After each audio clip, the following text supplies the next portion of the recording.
guys, we're carrying on with our story, The Wizards of Once by Cressida Cowell. We left it last night. Zara had escaped from the Iron Fort, and Wish, I think, is off back to her mum now. So chapter 4, what they didn't see. It wasn't only Zara and the magic creatures who escaped into the midnight of the forest. As soon as Zara and Wish and Bodkin had left the chamber of magic removal, there was silence for a second. And then a strange wind crept up inside the room, although it is impossible for a wind to blow inside. The black feathers and the dusty fragments of the king witch lying all around them began to blow about restlessly. For you see, every light has its dark. Day only exists with night. Wish died and came back to life, did she not?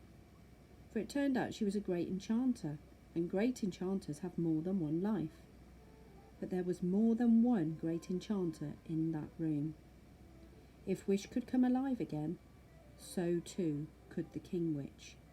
Slowly, slowly, slowly, the millions and millions of king witch fragments rose up into the air, making a strange, sweet humming noise, and the tiny individual bits whizzed around at tremendous speed, like a swarm of bees shuffling and reshuffling themselves, just like they had with Wish, as if they had some internal memory of where they were supposed to be. And a strange singing filled the room, sweet and evil all at the same time. How many times this witch's life? How many times must it be killed? How many lives must yet be left? Risk it all, risk it all, risk it all. Not even a great enchanter knows exactly how many lives they have, so it is always chancy to risk one in case that was the last one you had. But it appeared that the king witch had one more life left to him, at least. Up, and up the feathers and fragments rose, and as they rose, they joined back together again in the dark and dangerous form of the king witch. One of his wings was fractured and hanging limply, but he was very much alive. Semitamos uo eve ot isol a eltab ni redro old new et raw, quote the king witch, which means sometimes you have to lose a battle in order to win the war. The witch gave an unintelligible shriek, and then he made himself invisible again, melting into the air like smoke. He flew back through the broken doorway. He was weak, so weak after the fight, and the being trapped in a stone for centuries, and the wounding from the witch-killing sword. He needed to get away, to rest before he could attack again. So he lurked, like an invisible bat, flying above everyone's heads as Zar and his magic creatures ran along the corridors. When they escaped through Zikarax's secret door, the invisible witch escaped too, and out into the world the king witch flew, slowly turning visible as he reached the trees. Chapter 25, Mother and Daughter. Bodkin and Wish parted ways at the door of Wish's house in the middle of the fort. Wish lived in a house all on her own, for princesses were so grand they had houses all to themselves, which was a little lonely but showed their status. Bodkin was feeling surprisingly gloomy, for now it was all over, he was a hero no more, just an ordinary assistant bodyguard. It had been one stolen day, one glorious 24 hours, where he could ride and fight beside a princess, just as if he were her equal, and a proper warrior himself. Now, Bodkin said to Wish, trying to sound more cheerful than he felt, we can all get back to normal, princess. You give me the spoon, and I'll take him back to the kitchen, where he can return to life being an ordinary dinner spoon. It's time to give up magic things, just like you promised me. Yes, said Wish thoughtfully, but then I have still got the spelling book, haven't I? Maybe I'll give up the spoon tomorrow? All right then, agreed Bodkin. You promise you will tomorrow? I promise, said Wish. Good night, Wish, said Bodkin. Good night, Spoon. Good night, said Wish, shyly shaking Bodkin's hand. Princess, said Bodkin, for something had been bothering him. That fainting thing that happened a little bit tonight, you don't think that's going to be a problem, do you, with my future in bodyguarding? Is there any other profession you would be interested in? Asked Wish tactfully. Well, yes, as it happens, I've always wanted to be a fool, and I'm quite good at the whole storytelling thing, But that's not the point, said Bodkin. The point is, all my family have been bodyguards, so I have to be one. And am I going to be any good at it, with the slight fainting issue? I'm sure you'll grow out of that, said Wish. Tomorrow, maybe? But in the meantime, look what a brilliant bodyguarding you just did. You are a hero and a very good friend. I am not a hero.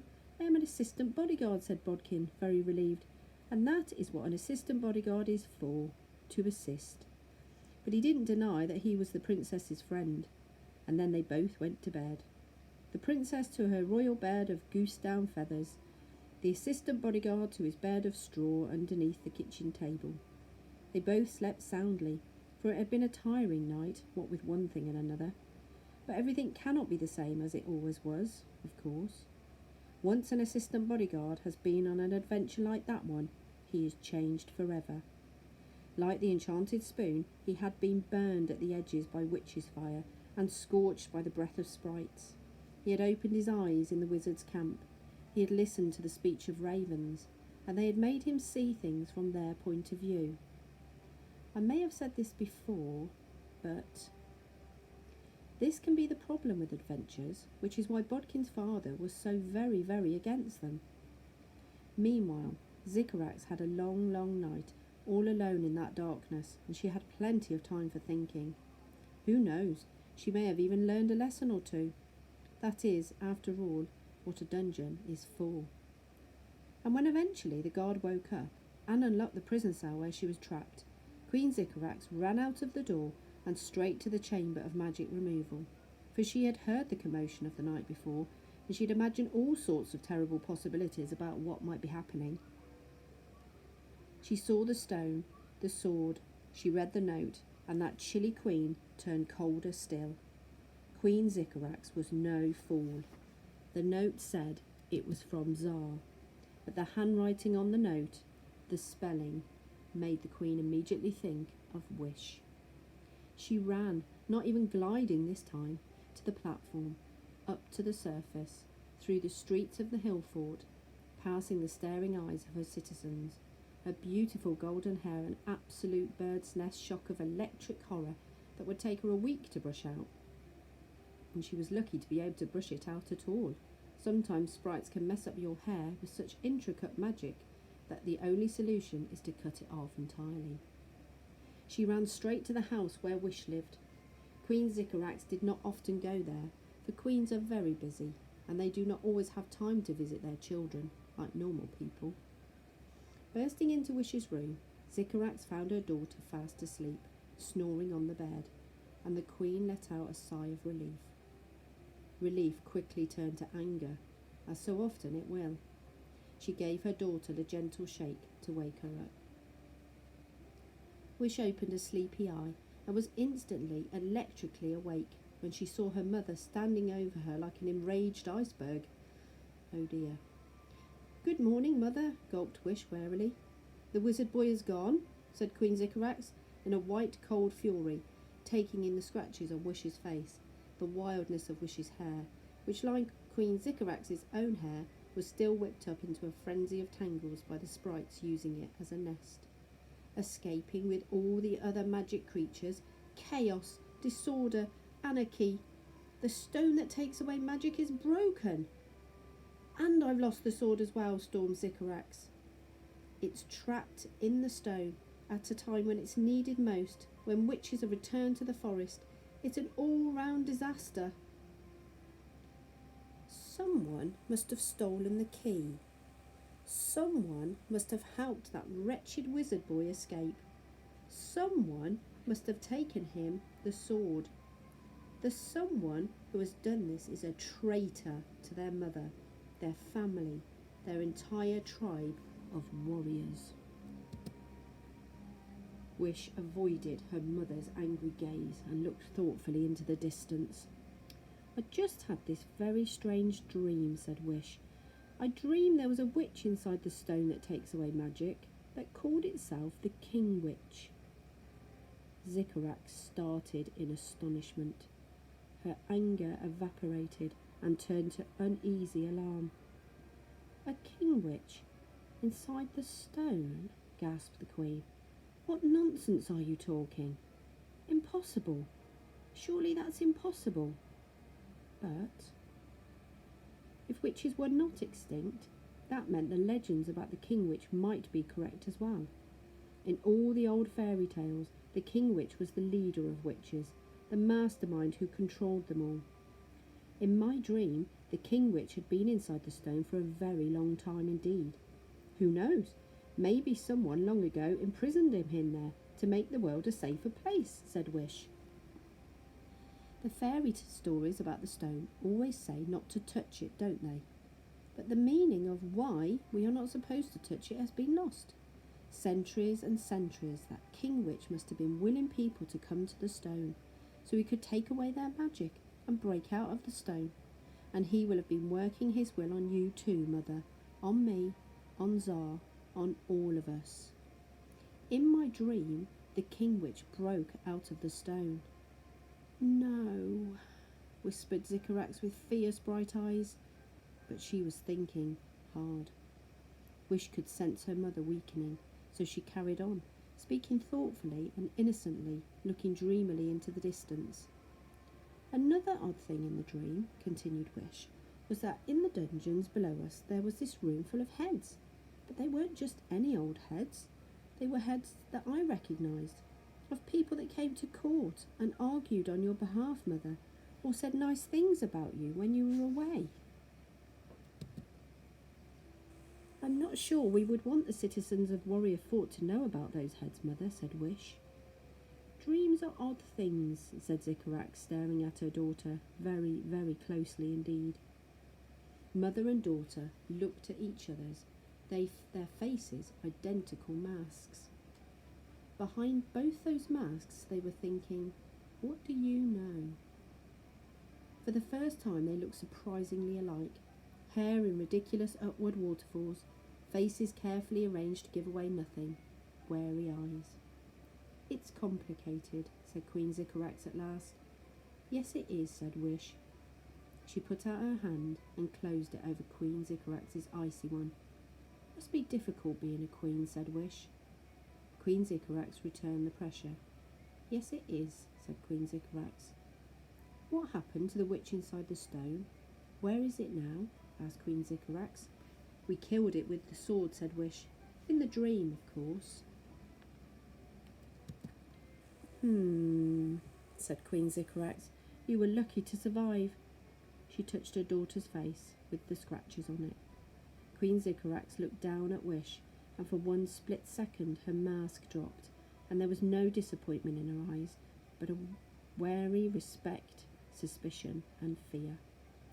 Queen Sycorax would never underestimate her daughter again. Her frosty cliff of a face melted into a glint of a smile, like the sun appearing through clouds over a glacier. Well done, Wish, said Queen Sycorax.